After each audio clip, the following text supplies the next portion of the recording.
Bonjour à tous, il est 12h30, on est le 8 janvier et je suis très, très contente de vous retrouver et d'abord je vous dis bonjour, on va aborder le sujet des vœux là dans quelques secondes. Je voulais juste d'abord que vous me disiez si vous m'entendez-vous?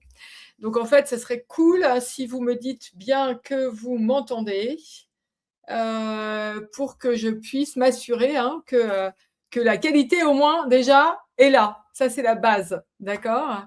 Donc ça, c'est le premier point et puis dès que j'ai, de vos nouvelles sur le son, bah, de toute façon, moi, je vais commencer. Je vais commencer par vous souhaiter la bienvenue. Bienvenue si vous êtes en direct et merci de prendre ce temps, pour partager, pour poser vos questions, pour networker et puis, merci aussi si vous nous regardez en streaming puisque en fait, on a pas mal de visionnage en replay donc bienvenue à tous ceux qui regardent cette vidéo au fil de l'eau quand ils ont le temps de le faire. On apprécie énormément les pour l'instant alors j'ai coutume de dire que, le live, LinkedIn et YouTube, c'est quelque chose qui est vraiment d'ailleurs, je suis en train de vérifier que ça commence parce que excusez-moi. Le live LinkedIn, c'est vraiment quelque chose qui est très et LinkedIn et YouTube, puisqu'on est aussi en direct sur YouTube. C'est quelque chose qui est très c'est vraiment l'école de l'humilité, hein, comme j'appelle ça, parce que, tout simplement, on a, voilà, on sait pas très bien qui est là, on parle un peu, voilà, seul. Donc je compte sur vous pour participer, envoyer vos questions et si vous êtes en streaming et que vous avez des questions, vous les mettez, sous la vidéo, soit sur YouTube, soit sur LinkedIn et on vous répondra soit en commentaire, soit au prochain live, hein, puisque ces lives ont lieu tous les jeudis à 12h30. Je vérifie qu'on est en live. Alors, est-ce que ça a commencé? Alors, je vois que la diffusion sur LinkedIn et sur YouTube n'a pas encore commencé. Pourtant, on est bien le 12 janvier à 12h, le 8 janvier à 12h30, hein. Donc, je ne sais pas trop ce qu'il se passe. Et j'espère que tout va bien. Donc, écoutez, on démarre et on verra bien ce qui se passe. Voilà. Alors, j'essaye à nouveau de me connecter sur un autre appareil sur LinkedIn, et je vais aussi contacter Andrea pour savoir, si elle me voit et on y va. Alors vous savez que, d'abord, je vous donne, un tout petit, point, technique ou de contexte, hein. Vous êtes ici dans le live de La Rébellion. La Rébellion, c'est un mouvement qu'on a fondé avec mon associé Andrea Roger, il y a, 2 ans et demi.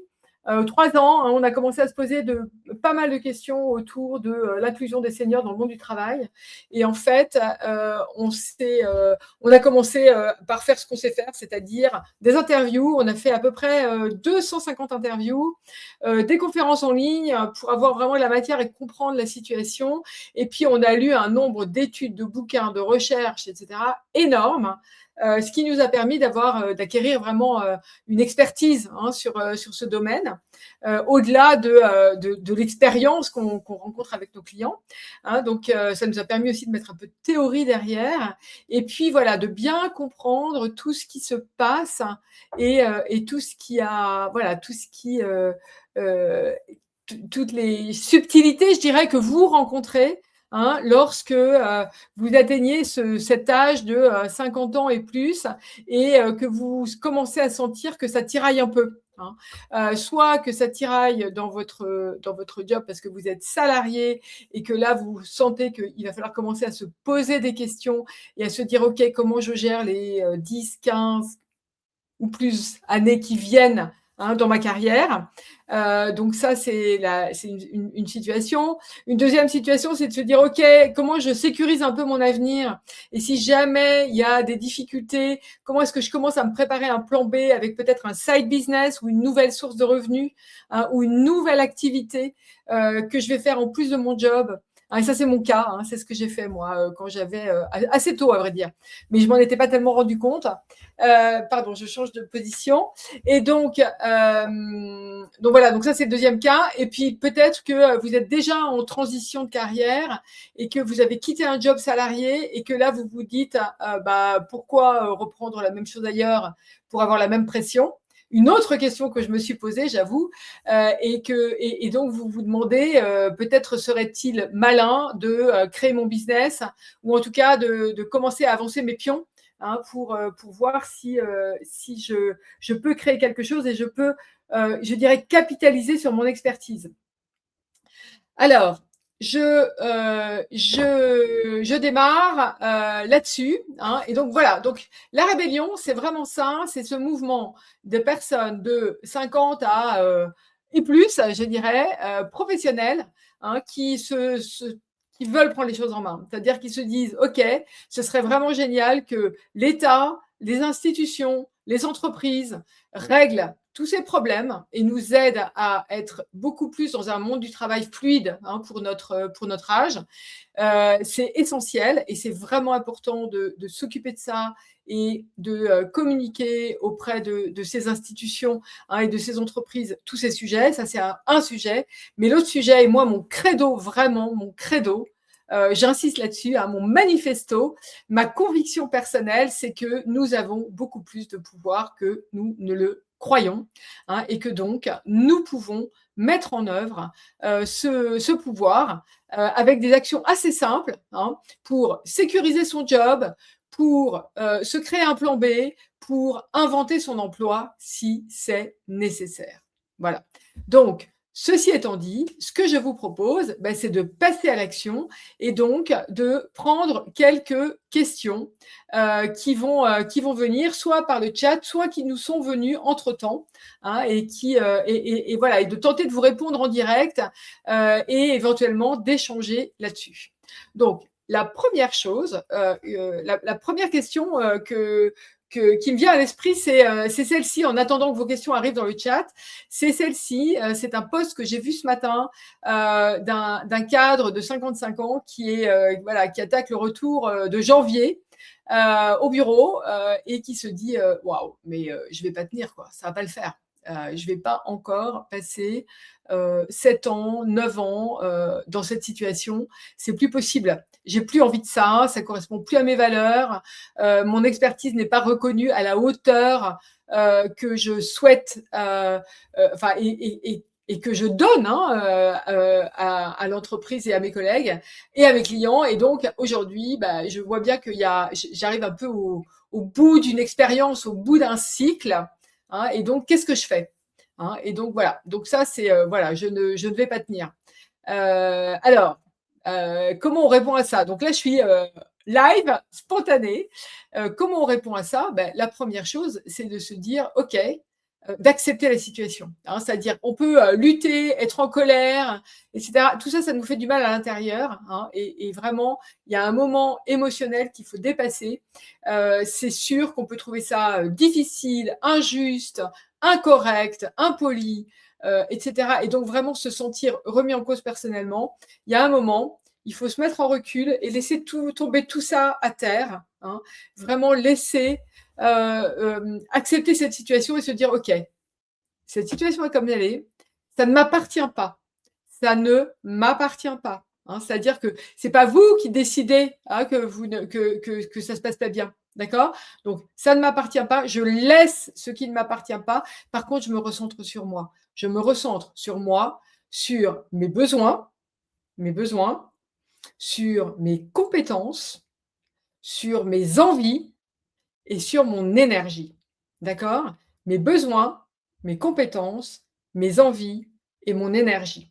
D'accord? Et donc, je commence à plus regarder vers moi, hein, à moins entendre, et remarquer ce qui vient et à plus m'occuper de moi, hein, et me recentrer sur moi. Donc reprendre des forces, hein, ça veut dire vraiment se mettre en recul, reprendre des forces, faire des choses qui vous plaisent, qui vous ressourcent, d'accord?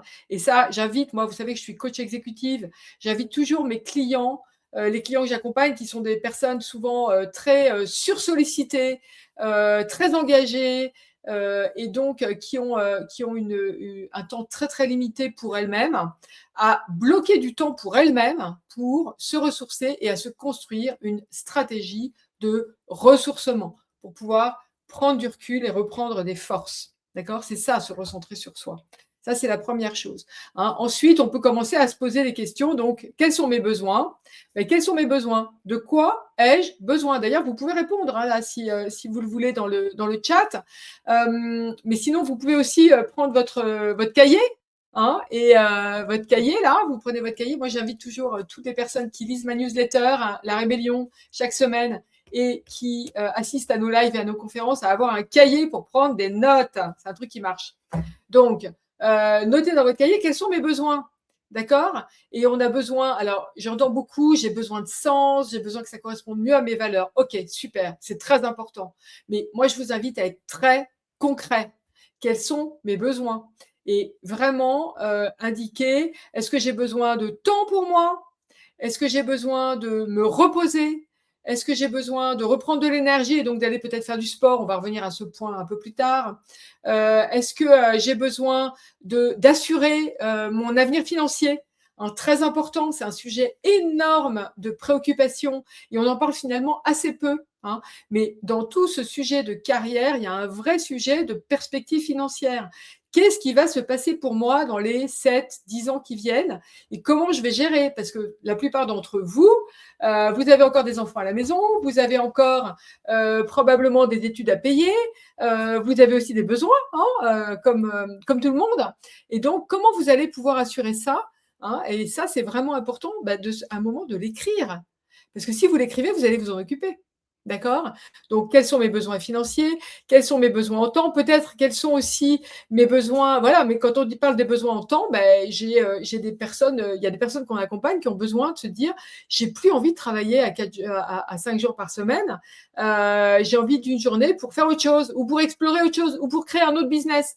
Voilà, pour explorer quelque chose. J'ai accompagné une cliente il n'y a pas très longtemps qui avait des difficultés de négociation sur son nouveau job, financière, hein, parce qu'il y avait un vrai accord et un vrai fit avec une entreprise. Par contre, il n'y avait pas le budget. Ça arrive. Et ça, c'est pas une question de votre valeur, c'est une question aussi du budget de l'entreprise. Bon, ben voilà, elle a fait un truc hyper smart. Elle a lâché l'affaire. Elle leur a proposé un truc très, très simple qui est: «OK, je fais le job en 4 jours par semaine et par contre, 1 jour par semaine, je ne suis jamais là et je m'occupe d'autres projets». Et donc elle a négocié à la fois, toutes les clauses, type, non-concurrence, les clauses d'exercice, hein, pour lui permettre d'exercer un autre job et d'avoir d'autres sources de revenus. Mais parallèlement à ça, elle s'est organisée pour pouvoir compresser et délivrer ce qui lui était demandé sur 4 jours. C'est passé! C'est génial! Et elle est en train d'explorer de nouvelles voies, donc c'est un truc extraordinaire et ça, elle ne l'aurait pas obtenu si elle n'avait pas réfléchi à ses besoins en amont, en se disant: «J'ai besoin de temps pour créer un nouveau business». Vous voyez? Donc c'est un exemple concret, hein, ça ne veut pas dire que vous devez faire ça. C'est simplement un exemple concret pour vous montrer qu'il y a plein de choses possibles. D'accord? Donc premièrement, quels sont vos besoins? De quoi avez-vous besoin aujourd'hui? Avec beaucoup de concret. D'accord? Ça peut être aussi de se dire, moi, si je vous parle de mes besoins quand j'ai fait ma transition de carrière il y a une dizaine d'années, un peu plus de 10 ans, j'avais besoin en fait, j'avais surtout plus du tout envie, enfin, j'avais besoin de calme, j'avais plus be je j'avais besoin de ne plus être sursollicitée, d'accord? Et j'avais besoin de ne plus avoir de surpression. D'accord? Donc ça m'a permis de me rendre compte que pendant une période, je manageais une très grosse équipe, j'avais plus envie de management, par exemple, hein. Et donc ça m'a permis aussi de clarifier un certain nombre de choses pour la suite. Donc premièrement, mes besoins. Deuxièmement, qu'est-ce que j'ai dit? Je me souviens plus. Il y avait mes besoins, mes envies, mon énergie. Ah voilà, le quatrième m'a échappé. On y reviendra. Donc, ah, Andrea me dit qu'est-ce que c'est? J'ai mon deuxième. Oui. Alors, non, elle me dit que je suis enfin en direct. Ouf. Donc, du coup, je ne sais plus quel était mon deuxième point. Le troisième point, c'est quelles sont mes envies. Et là aussi, je vous invite à prendre des notes. D'abord, vous savez que quand on écrit, alors bien sûr, vous pouvez prendre des notes sur votre ordi ou sur votre téléphone, etc.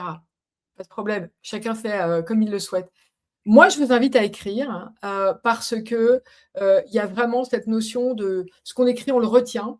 Hein, c'est un mouvement. Il y a une action, ce qu'on appelle kinesthétique, hein, c'est-à-dire qu'on se met en mouvement et donc kinesthésique, pardon.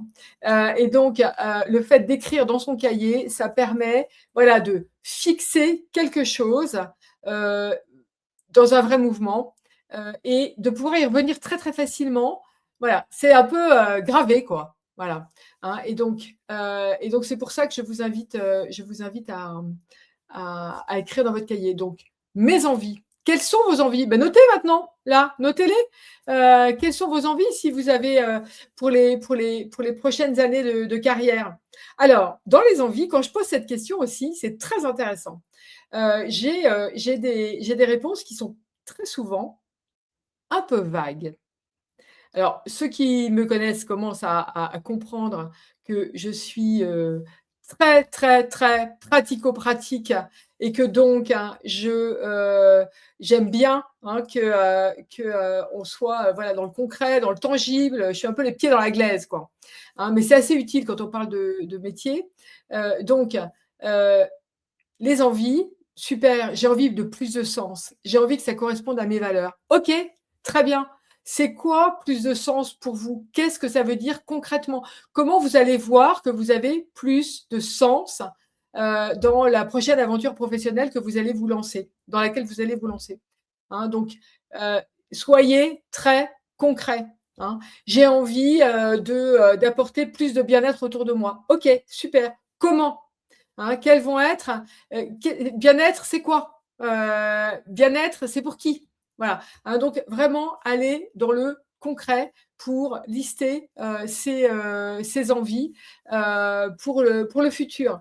Ça peut être aussi des envies de temps ou des envies de vacances, hein, des envies de travailler, d'être capable de prendre 4 semaines d'affilée l'été ou 6 semaines, j'en sais rien, ou à un autre moment d'ailleurs. Hein, donc voilà, c'est le moment aussi de se dire, quand on se dit comme ça, je ne vais pas tenir les années qui viennent, hein, on fait le point sur ses besoins, on fait le point sur ses envies, hein, ce n'est pas tout à fait la même chose, hein, et on est précis, tangible, hein, et vous pouvez, si vous le souhaitez, nous mettre des commentaires en ligne et comme ça, on est capable de vous répondre. Enfin, je suis capable de vous répondre directement. Je jette un petit œil hein, justement sur les commentaires pour pouvoir et puis je continue juste après. Alors, qu'est-ce qu'il y a comme commentaire? Ok, je vois. Très bien, parfait. Alors, donc, c'était mon quatrième point, mais comme j'ai oublié le second, ça va être le troisième. Gérer son énergie. Gérer son énergie, c'est absolument essentiel. C'est-à-dire, ça y est, mon point m'est revenu, je le note, c'est les joies du direct. Gérer son énergie, c'est essentiel. Alors, qu'est-ce qu'on fait pour gérer son énergie? On fait un petit dessin sur son cahier, hein, et un peu comme un... vous voyez les Nutri-Score ou les diagnostics énergétiques hein, avec les couleurs du rouge au vert. Eh ben, vous faites une petite ligne comme ça. Vous imaginez qu'à d'un côté, c'est le rouge. Donc, c'est ce qui draine votre énergie. Et là, vous écrivez les gros trucs qui drainent votre énergie. Et puis, à droite, vous mettez qu'est-ce qui vous génère de l'énergie. D'accord? Ce qui vous rend vert, hein, ce qui vous rend plein d'énergie. D'accord? Ce qui remplit votre batterie. D'accord? OK? Vous faites ce petit dessin-là. Hein. Donc, je vous rappelle, une flèche au milieu, du rouge au vert. Côté rouge, on met ce qui nous draine, côté vert, on met ce qui génère de l'énergie. Hein, et donc ça va vous donner des pistes. Et c'est pas la même chose pour tout le monde. Hein. Je vous donne un exemple hyper simple. Si vous êtes introverti, votre énergie, elle va pas venir de sortir et d'aller dans des fêtes ou dans des meet-up, etc. Elle va être de prendre un temps pour vous, pour lire, pour méditer, pour aller faire une balade, pour être tranquille, pour écrire, je ne sais pas. Hein, mais en tout cas, pour vous recentrer, hein, ou pour être seul, travailler seul d'ailleurs, hein, ou du deep work aussi, parfois c'est très ressourçant. Et puis des personnes qui vont être plutôt extraverties vont plutôt rechercher le monde, aller se confronter aux autres, hein, être vraiment en regard et en échange avec d'autres. Hein, et c'est ça qui va recharger leur batterie. Donc c'est vraiment chacun son style. Hein, donc pour l'énergie, on évalue ce qui nous draine. Et puis la conséquence, c'est qu'on diminue un peu ce qui nous draine et on augmente ce qui alimente notre énergie. D'accord? Et puis, mon deuxième point qui m'est revenu, hein, c'est capitaliser sur ses compétences. C'est le point le plus important. Quand on se pose des questions sur comment dire, je viens de recevoir un message qui m'a troublée. Quand on pose des questions sur la suite de son avenir professionnel, c'est absolument essentiel de se dire sur quoi je capitalise. Un autre réflexe que je vois chez les gens qui veulent créer leur business ou à faire une transition de carrière assez, je dirais, radicale, hein, ou audacieuse, ce sont des personnes qui vont aller chercher, qui vont se dire, OK, je veux plus jamais faire ça. Je vous donne mon exemple parce que je suis passée par là. Hein, j'ai travaillé pendant très longtemps dans le luxe et l'univers du luxe et de la cosmétique. Et quand j'ai créé mon business, je me suis dit, OK, je crée mon business, mais je ne veux absolument plus travailler dans ce domaine. Résultat des courses, d'où sont venus mes premiers clients. Mes premiers clients sont absolument venus du secteur que je connaissais très bien, hein, et qui m'ont sollicité naturellement parce que justement je connaissais le secteur, que j'avais je dirais une base de compétences et de connaissances, hein, une base de savoir qui me permettait d'aller assez vite pour travailler avec eux. Hein, donc c'est vraiment important aussi de se dire sur quoi je capitalise. Hein. On ne va pas jeter à la poubelle 25 ou 30 ans d'expérience, ce serait vraiment dommage. Hein. Donc c'est aussi important de se dire sur quoi je capitalise, sur quoi j'ai envie de capitaliser, qu'est-ce que j'ai envie de continuer à performer, que j'ai appris, que je fais avec excellence. D'accord? Donc, voilà pour notre entrée en matière, hein, et la réponse à cette question qui était comment tenir, hein, alors que moi, je rentre, voilà, 55 ans, je rentre au bureau le 6 janvier et le 8, je me dis, mais je ne vais pas y arriver, quoi, ça ne va pas le faire. D'accord? Donc, je vous rappelle les 4 points. 4 points. Premièrement, faire le point de ses besoins très concrètement et les écrire. Deuxièmement, écrire les compétences sur lesquelles on va capitaliser. Hein, et vous en avez plein des compétences. Vous en avez plein. Hein. Troisième point, faire le point de vos envies, sur quoi vous avez envie d'avancer. Et puis, quatrième point, très important aussi, aller chercher de l'énergie, donc faire le point sur ce qui vous draine et ce qui vous procure de l'énergie, et puis tenter de mettre un peu plus d'énergie dans votre vie pour retrouver le sourire, retrouver de l'énergie. Hein. Et tout ça, après avoir laissé vraiment tomber, accepter la situation et se dire, OK, c'est comme ça ne dépend pas de moi, ce qui ne dépend pas de moi, je ne m'en occupe pas, je m'occupe de ce qui dépend de moi, ce sur quoi j'ai un pouvoir. Donc ça, c'était notre première question du jour. Je vais prendre une deuxième question. Alors, qu'est-ce qu'il y a dans le chat là? Dites-moi tout. À part notre porteur de mystère, je ne sais pas s'il est encore là, qui parle de mes ongles et pas d'autre chose. Qu'est-ce qu'il y a donc dans les commentaires sur… Alors, je regarde sur LinkedIn, je jette un œil. hein, pour voir. Et j'ai envie de rebondir.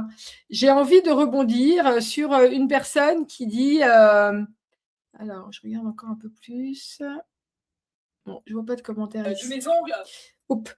J'ai envie de rebondir sur une autre question qui est merci, merci pour votre écoute attentive. Je vois dans le chat. J'ai envie de rebondir sur une autre question qui est, enfin, c'est pas une question, c'est plutôt un commentaire, hein, qui est un commentaire qui dit je suis très contente de célébrer aujourd'hui 30 ans d'expérience professionnelle. Voilà.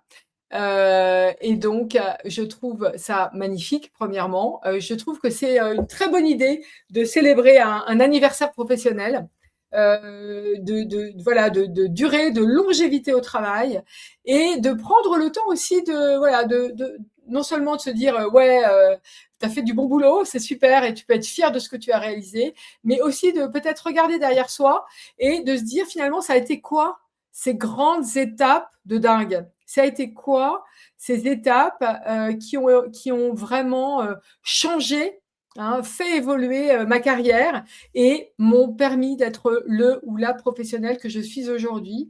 Hein, c'est quelque chose qu'on fait assez peu à notre âge, alors à votre âge, hein, parce que vous êtes sûrement plus jeune que moi. C'est une chose qu'on fait assez peu, de se retourner et de regarder, hein, ce que l'on a réalisé et d'identifier aussi les grands, on appelle ça en anglais les cornerstones, hein, les pierres angulaires, hein, les moments de bascule qui ont vraiment changé notre carrière. Et ça, je trouve que c'est un exercice absolument fascinant. Je vous invite à le faire aussi, en tout cas à entamer cette réflexion. Vous pouvez faire cette réflexion, j'aime bien vous donner des challenges. Donc, vous pouvez faire cette réflexion en allant faire une balade. Je sais que le temps n'est pas forcément très clément en ce moment, mais justement, prenez l'air, partez sur votre téléphone ou en tout cas, mettez votre téléphone dans votre poche et partez avec cette idée de faire une balade de 20 minutes, une demi-heure centré sur voilà, qu'est-ce que j'ai, c'était quoi les grands moments de changement dans ma carrière professionnelle, de quoi je suis fière, quelles sont les personnes qui m'ont marqué, hein, voilà, quels sont les événements peut-être qui m'ont marqué aussi, auxquels j'ai fait face. Et ça, je trouve que c'est assez touchant et intéressant. Je prends voilà, je vais changer de sujet et je vais aller vers un sujet un peu plus business. J'ai aussi pas mal de questions qui viennent à moi avec un sujet qui est très puissant, qui est qu'est-ce que je vais faire? Voilà, quel est le business que je vais lancer? J'ai été salariée pendant 25-30 ans. Donc, j'ai été part d'une équipe, voilà, d'un groupe. J'ai travaillé avec différents professionnels de différentes spécialités qui m'ont aidé. C'était un travail collectif, etc. Et puis à un moment, je me retrouve seule face à mon projet d'entreprise ou à mon projet de job de freelance ou de job de consultant, de job de coach. Qu'est-ce que je fais? Comment je commence, hein, comment je m'y mets, comment je me dirige rapidement vers ma première facturation, parce que ce qui compte dans un business, hein, c'est ce qu'on facture, d'accord? C'est ce qu'on délivre et c'est ce qu'on facture. Donc, c'est le sujet de la newsletter qui part demain matin. Donc, je vous invite vraiment à vous inscrire à ma newsletter. Alors, je suis pas quelqu'un de très multitasking, mais je vais quand même vous mettre dans le chat le lien vers la newsletter si vous avez envie de vous inscrire. Hein, je vais lancer demain cette newsletter, ça sera la numéro 85, je crois, et qui va porter sur cette idée de créer son propre business ou créer son side business, mais surtout accélérer le mouvement, quoi. C'est-à-dire sortir du moment où on a l'idée, elle est là, elle tourne, elle revient quand on fait du sport, quand on se réveille le matin et qu'on se dit allez, faut vraiment que je m'y mette, etc. Mais on ne fait pas ce qu'il faut faire pour y aller. Et donc, je vous invite à réfléchir à votre niveau de préparation. Où est-ce que vous en êtes dans votre préparation? hein, quels sont les éléments qui sont déjà assez avancés et que donc sur lesquels vous pouvez vous asseoir, hein, vous appuyer et puis, quels sont ceux que vous avez à réfléchir dans les semaines qui viennent et heu et je vous invite ensuite à vous lancer et à commencer.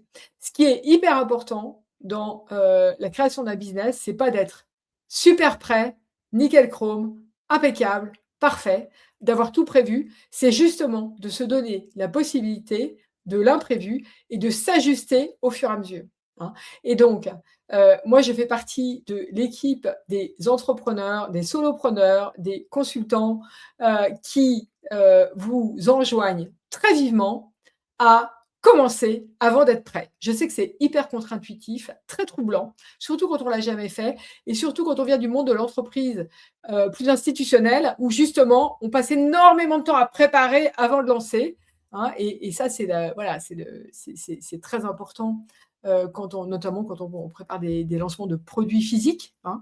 Mais si vous lancez votre projet de consulting, de coaching, j'en sais rien moi, mentorat, journée de conseil, de formation et cetera. Moi, je vous engage très vivement à commencer avant d'être prêt, à lancer avant d'être prêt, hein. C'est-à-dire que qu'est-ce qu'il vous faut pour lancer? Il vous faut une offre et une offre, c'est un truc une seule offre, hein, pas un catalogue.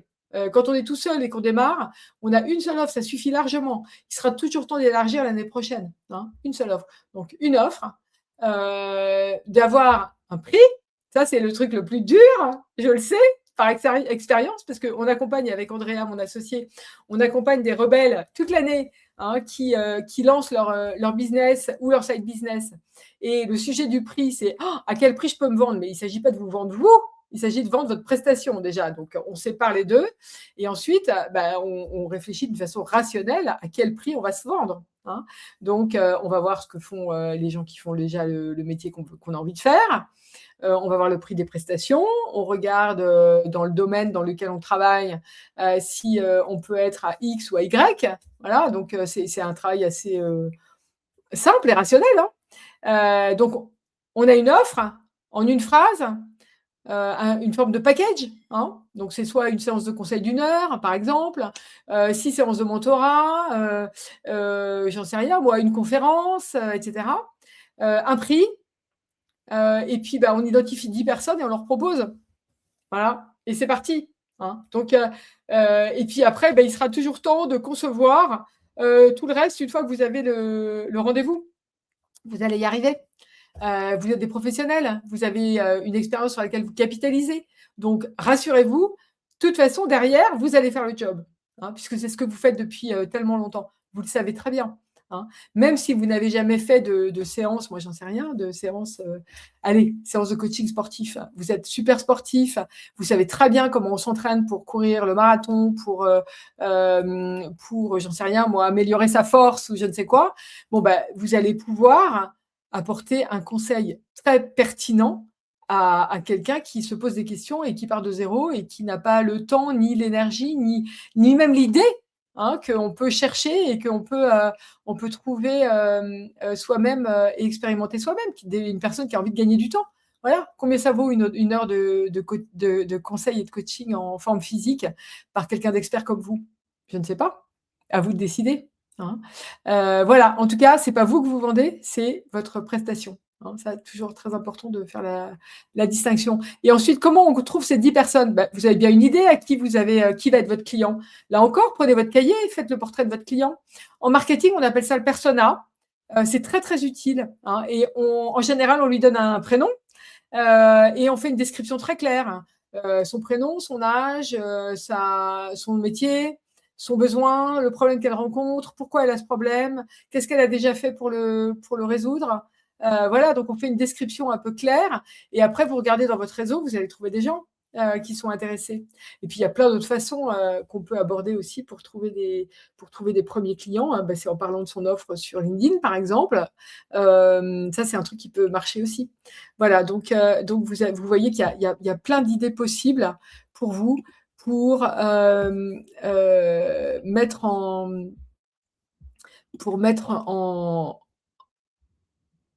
route, le sujet, hein, pour lancer votre projet. Voilà. Donc, on a pris 2 questions. Donc avant de vous laisser, je vais vous, proposer plusieurs choses. Si vous êtes en streaming, n'oubliez pas, mettez, en commentaire sous la vidéo vos questions, les questions que vous vous posez et puis on les abordera jeudi prochain si vous voulez bien, hein, puisque jeudi prochain, on se retrouve à 12h30, heure de Paris, heure de France, en live, hein, en direct, freestyle. D'accord, hein, donc ça, c'est la première chose. La deuxième chose, si vous voulez plus d'infos sur les sujets qu'on a abordés aujourd'hui, ben, abonnez-vous à la newsletter. Vous pouvez trouver le lien sur mon profil LinkedIn, sur la chaîne YouTube. Et donc, cette newsletter, elle paraît tous les vendredis matins, 8h15, et elle est bourrée d'exercices concrets, d'exemples, d'aides, hein, pour vous.